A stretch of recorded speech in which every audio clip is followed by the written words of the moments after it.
Welcome to Your Vote, your TV's extensive coverage of the 2022 provincial election. I'm Mark Rockburn, and joining me for the next half hour will be the NDP candidate for the riding of Northumberland Peterborough South, Kim McArthur Jackson. And Kim, welcome to this edition. And I thank you very much for participating in this one-on-one interview once more and getting yourself introduced to the constituents. As many know, and we'll get into it a little bit later on, that you ran last time federally for the NDP. So just for those people who may not have seen you or been able to meet you during the federal election, I'll give you the floor here now, and you can explain to everybody and talk about yourself and explain who you are. Thank you. I appreciate you having me back.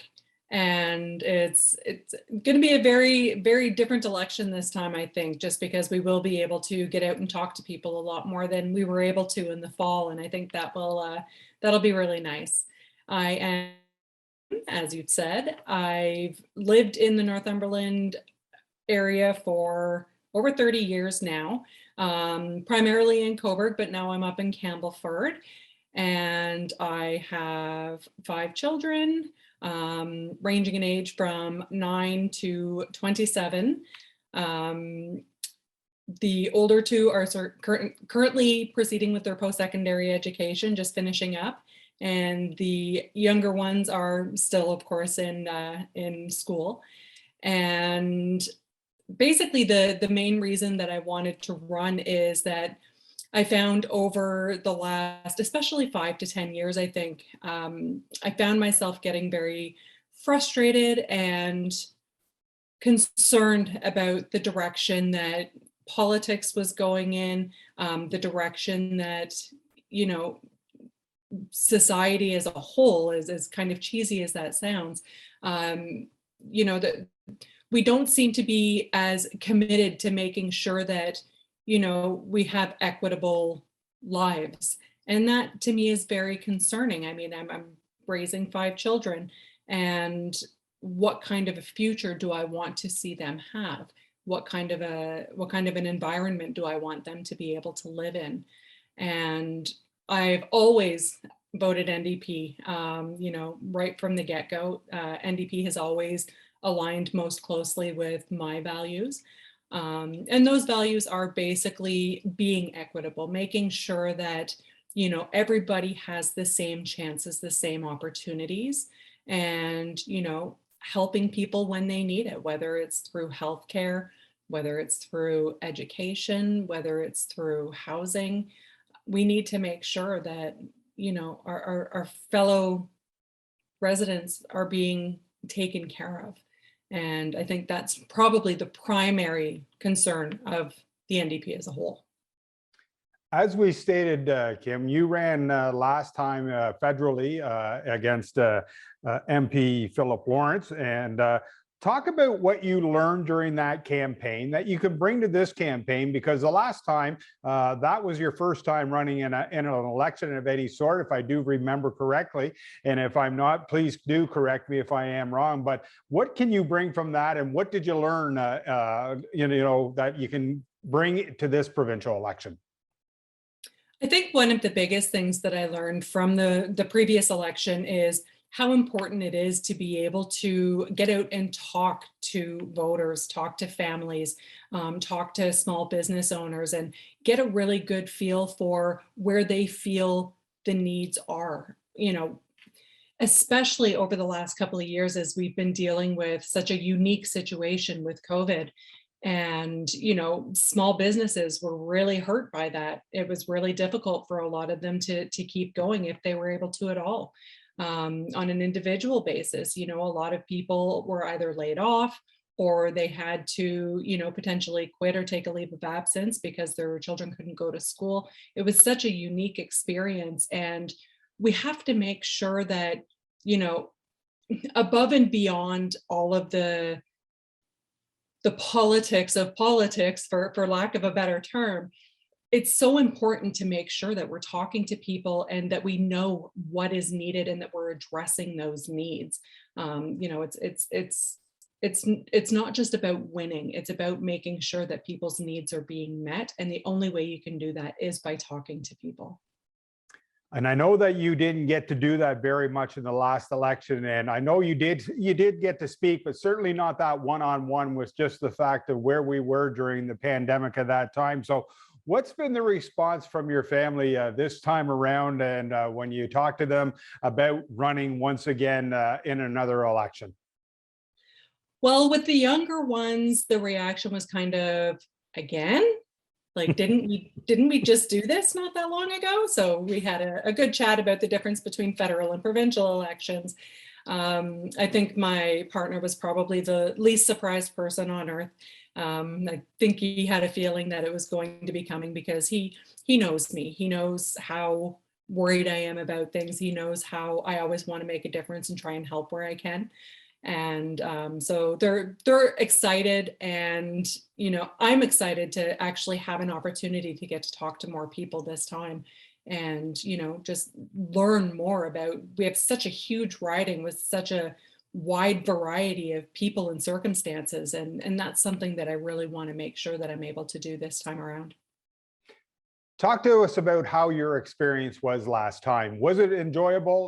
Was it what you thought it was going to be? And talk about as well what you're expecting from this election, because as you stated, a lot of the issues could be kind of the same, and they do intertwine between provincial and federally, but there are certainly specific areas that are just either provincial level topics or federal level topics. Absolutely. And, there's one big difference that I think I'm going to see this election as compared to last, and that's, just being able to actually get information out to people. Like, one of the first things that I've noticed already this time is that there's, more in the way of all candidates meetings. There's more in the way of, virtual conversations with people and that sort of thing, which is really nice because I think last time, just because of where we were in COVID, there was a lot of, hesitancy to actually book too many events or, have too many all candidates meetings because there was so much concern around the pandemic.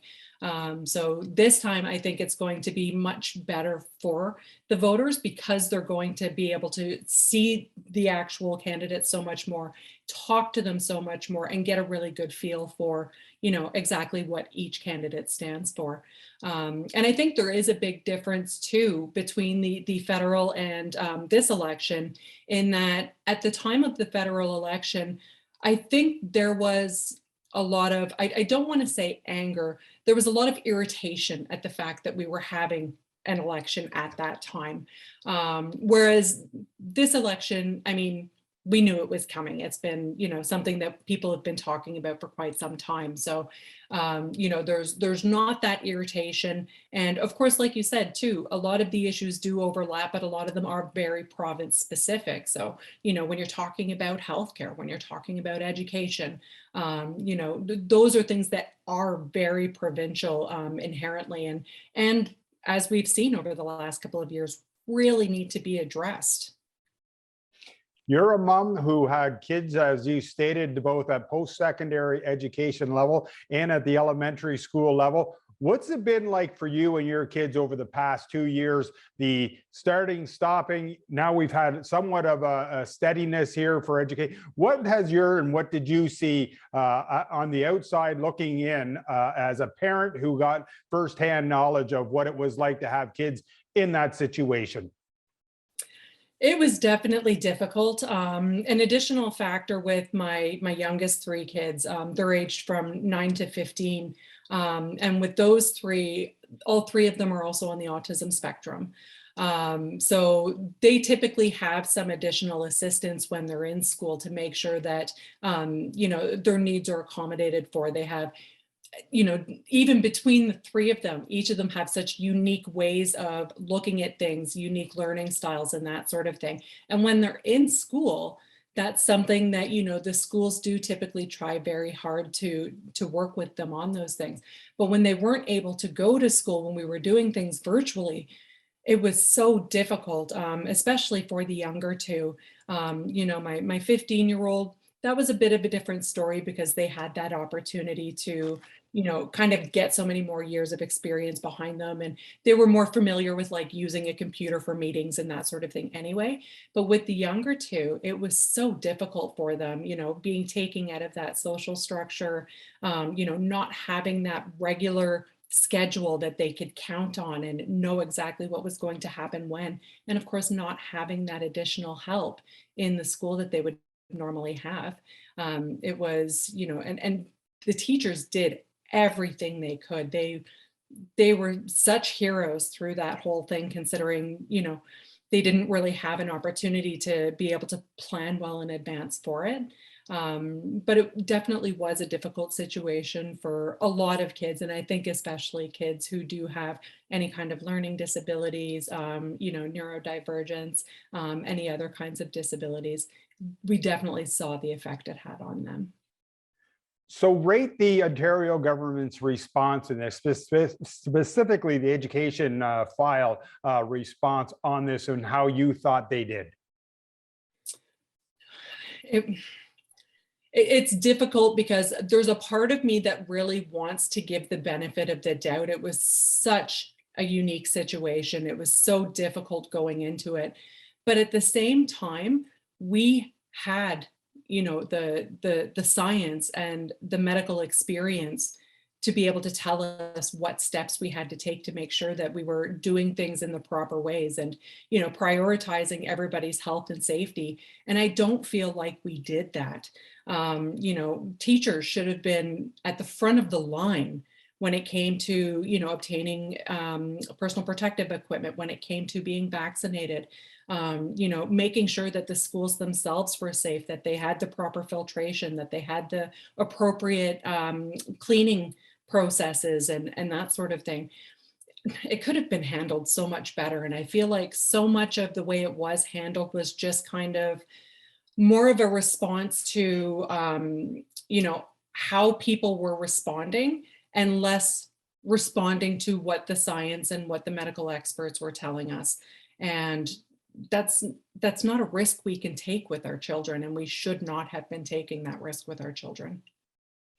You stated a couple of answers ago that two of your children have autism. Early on in the Ford government's mandate 4 years ago, one of the big challenges under then Minister Lisa MacLeod was autism funding and such. How have you felt on that file, and did it affect your family in any way, in the way that they did do the cutbacks and the way they were scaling back? I will give you a bit of a warning on this particular topic. You may need to, wave the flag and cut me off. My youngest three had the misfortune of having been diagnosed basically within the 6 months leading up to the last election. So more or less what ended up happening was they were diagnosed. We started receiving information about the Ontario Autism Program, doing the research, and then the Ford government came in and everything basically came to a full halt. And it has not moved. It has been 4 years and my kids are still sitting on that wait list. They're still not receiving any of the help that they require. The budgeting has been an absolute joke. Basically what they've implemented is, taking the funding away to make sure that people could get the help that they needed, and instead, in theory, sending it out directly to families. To my knowledge, they still do not have that properly in place yet. One of my children has received one-time funding, one time. And the idea is give you funding and then you go find the help that you need. That's not always possible depending on where you are. When you're in an area like ours, there's a huge lack of resources. And so what they're basically doing is, putting parents in a position where they can't get the help that they needed because it's no longer available. And they end up not being able to even get the funding that's available to them, because if you can't find someone to work with your children, then you lose the funding. So it's putting people in a no-win situation, and there's been virtually no movement on that front. And, I'm hearing now that apparently they're committing to working on the Ontario Autism Program because it's election time, and as a parent, it's infuriating. Where were you the last 4 years when my kids needed the help that they didn't get? You know, Very well and eloquently put. And for someone that has deals with it on the front line, we're up on break here. We'll come back and we'll continue on our conversation on Your Vote right here on Your TV.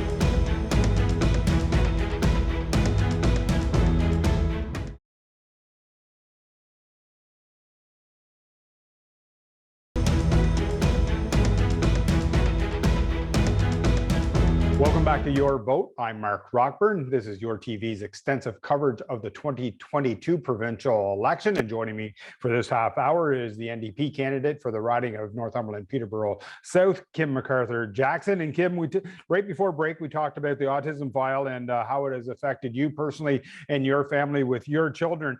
What else are you seeing, or what else do you feel are going to be the issues in this election? And and I've stated to the other candidates, sometimes the issues in this riding aren't necessarily the issues in big city Toronto because of the fact of the makeup of this riding. So, what do you see as the major issues in this riding? I think one of the biggest issues that we're going to see people talking about is housing. It's absolutely terrifying right now for people trying to find housing, whether they're looking to buy their first home, whether they're looking to upgrade because their family is growing, or whether they're looking to find somewhere to rent. The vacancy levels in our riding are so low.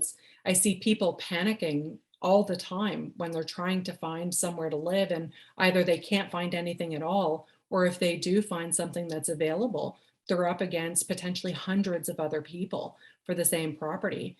I had one voter actually talking to me about how they were looking at a particular apartment. It was listed for a certain dollar amount, and she went and looked at it. She wanted to move forward and move into the place, and she was basically told that even though she was, a perfectly good tenant, they were going to go with someone else because the other people had offered to pay 6 months rent up front. And while I can understand a landlord wanting to make sure that they're protected, we also can't be only providing housing to the wealthy. There's something inherently wrong with that. The fact that there is no rent control, we're seeing so many rent evictions and, that sort of thing happening so that landlords can get people out and raise the rent. And it's absolutely astronomical, the cost of rent nowadays. So, what's the solution that the NDP has for this problem?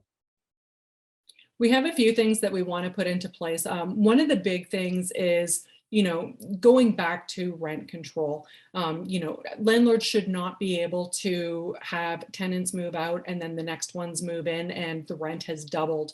That's absolutely ridiculous. You have to make sure that rent is fair, and that if there is an increase over the allowable amount in rent, that it has to be applied for. There has to be a good reason for it, not just, hey, the market will allow me to double this, so I should be able to double this. I'm all for people being able to get money back on their investments, but not on the backs of other people. That's not fair. So that's a big piece of it. Another piece of it on the purchasing side is making sure that we're taking care of the issue with speculation. Of course, there's a lot of house flipping that's happening. People buying homes, doing some minimal upgrades, and then turning it over. Those are things that really hurt the housing market because they do increase the costs of housing. Right now, I mean, my 27-year-old looks at what's available for housing and she kind of just looks at me baffled and goes, how do people buy houses? Like how do people get a start in the housing market? And, my only explanation to her is it was not quite like this when I got in the housing market. Yeah. So, it's something that they're definitely concerned about. So we need to make sure that, anybody who is doing speculation and that sort of thing is being taxed appropriately so that it's not just a free for all. And also, of course, making sure we're closing loopholes when it comes to the non-resident speculation tax, maintaining it and closing any loopholes. Earlier in the interview, you stated that one of the issues provincially that's different than federal level is obviously healthcare. You living out in Campbellford, you see that at the Campbellford Hospital, where now they're looking at planning of possibly building a new one. So, what do you see as the solution for healthcare? Because as we stated, many people have speculated that there is possibility of the Ford government, if elected, taking it more and more private all the time. What is the NDP's stance on healthcare and helping people make sure that something that your party obviously fought for many years ago with Tommy Douglas stays in place? Healthcare is such an important issue. It's a human right. And moving towards privatization is so dangerous because then you start taking the available healthcare that was public. You start taking pieces of that away and making it private, and you're making it inaccessible for people. You're also driving up prices. Where you have private healthcare, you have that ability to basically charge whatever the market will bear. So then you're, not only taking resources away from the public system, but you're also, basically making healthcare a commodity, which is, inherently dangerous. And we've seen exactly what can happen. We only have to look south of us to see what private healthcare looks like. At the moment, I have my husband's mother is dealing with, or sorry, my husband's stepmother is dealing with cancer down in the U.S. And his dad, having grown up in Canada, he's familiar with both systems, and he is an absolute proponent of public health care. And quite frankly, from purely a cost perspective, private healthcare does not make sense. It drives up the prices. When everything is public, when you're buying everything in bulk, when you're, putting these contracts in place to be able to get the resources that are required, you're able to do that better when everything is public and everything is, being looked at as a whole, as opposed to being kind of portioned out. And the other major factor as well, of course, is that we have a major issue with needing doctors, needing nurses, needing healthcare workers. And the last 2 years absolutely has not helped that. A lot of people have been leaving the profession because why wouldn't they when they're not able to get fair wages and they're not able to, advocate for themselves? We need to make sure that healthcare workers are able to advocate for themselves, that they are able to get themselves a fair wage and fair working conditions. And we need to hire. And the only way we're going to get people in the healthcare field is by ensuring that they do have those good wages and they do have that ability to advocate for themselves. Up in Campbellford in particular, I know in the local groups, I'm seeing a lot of panic because we have a couple of doctors in the area who are retiring. And apparently the wait list in Trent Hills right now to try and obtain a physician is over 5,000 people. And I mean, and we have one hospital in the area, which obviously ends up taking on a lot of the healthcare because there's frankly not a whole lot else that people could do. And so, addressing that shortage, making healthcare a positive place, a positive field to move into, and also making sure that people who already have training in healthcare, like we have thousands of people living in Ontario right now who are trained in medicine, who are trained as nurses, PSWs, doctors, and they can't practice because they were trained elsewhere. We need to improve that process to make sure that people can get the accreditation that they need so that they can start working and put that to good use. That's what they came here for. We have about a couple of minutes here, and I want to leave the last message with you so you can make your case as to why you think you should be the candidate and the next MPP for the riding of Northumberland Peterborough South. I think the major thing that we really need to look at in our riding is making sure that we have representation that does represent everybody. When it comes to politics, when it comes to elections, I think there tends to be a lot of, partisanship and that sort of thing. And that's natural. That's going to happen. But we really need to make sure that who we have representing us is going to take into account, everybody from business owners, from, individuals who are maybe working in lower income jobs, people who have disabilities, kids, seniors, we need to make sure that everybody is being heard. And I think a lot of people feel right now that that is not the case. There's only a precious few who are being heard and everybody else is being left behind. The main goal of the NDP is to make sure that everybody moves forward and nobody gets left behind. Is this the year that Andrea is able to break through and become the next Premier of Ontario?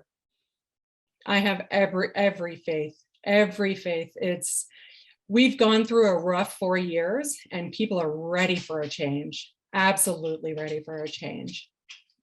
We saw that change 4 years ago when the Conservatives got elected after a number of years of Liberal leadership. Is it time for is the time now that maybe not the same two parties should be the ones that keep getting a kick at the can?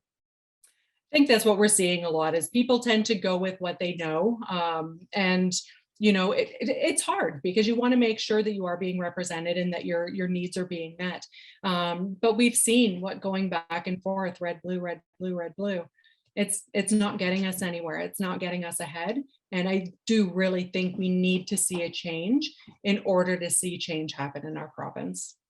Kim McArthur-Jackson, thank you for taking time out of your schedule. Best of luck on the campaign trail, and I'm sure we'll catch up once again. But thank you for stopping in today with your TV on our program, Your Vote. So I do appreciate it. Thank you. And thank you. I appreciate it. You've been watching Your Vote, Your TV's extensive coverage of the 2022 provincial election. I'm Mark Rockburn, and we'll see you next time.